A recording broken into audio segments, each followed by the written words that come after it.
ከተያዝክበት ትወጣለህ ከፈራህበት ትወጣለህ ካጎነበስክበት ትወጣለህ ከታሰርክበት ትወጣለህ ከተኛህበት ትነሳለህ ኢየሱስ ያድናል መንፈስ ቅዱስ ስም ይባረክ ምንድነው የሚያወጣው ብትለኝ የመንፈስ ቅዱስ ኃይል ኢየሱስ ጌታ ነው መጽሐፍ ቅዱስ ሐዋርያ ሥራ ምዕራፍ 12 እንደዚህ ይላል ከቁጥር 9 እና 10 ያለውን እኔ ተጠቀማለሁ እንደዚህ ይላል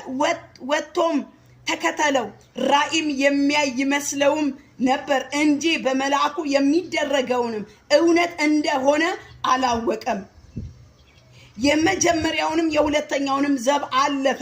ወደ ከተማም ወደሚያወጣውም ወደ ብርቱ መዝጊያ ደረሱ እርሱም አውቆ ተከፈተላቸው የትኛው ትልቅ የተባለው ዋና የተባለው ዋናው በር ይከፈትልሃል ዋና ነው ብለ የፈራኸውን እግዚአብሔር አሳልፎ ይሰጥሃል እመነኝ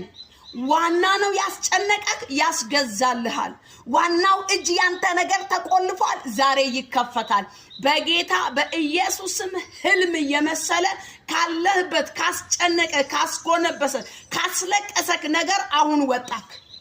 አሁን መውጣት ይሆናል አላውቅም ከተጨነክበት ግራ ከተጋባህበት ህልም የመሰለ ይሄ ጴጥሮስ ተይዟል በንጋቷ ታልፎ ሊሰጥ ነው እንደ ያዕቆብ ሊገደል ነው ኤሮዲስ የምስራች ሊያሳያቸው በአደባባይ ሊገለው አስቧል ጠላት ያስብ እንጂ አንተና ያገኝህም ጠላት ያስብ እንጂ አንቺን አያገኝሽም አረ ጭፍራም ሆነ ዋና አንቺን አያገኝሽም አረ ለማንኛውም ሰው አትንበርከኪ አረ ለጨለማው አትንበርከክ የሚያድነው የዳዊት መክፈቻ በእጁ ያለው ኢየሱስ ብቻ ነው እንዲህ ላለው አሁን አንተ ከገባህበት ከተያዝክበት ካስጨነቀ ካስጎነበሰ አላውቅም እንዴት ይሻላል ካልክበት ህልም የመሰለ ትወጣለህ ትልቁ ያልከው ዋናው ያልከው በር ይከፈትልሃል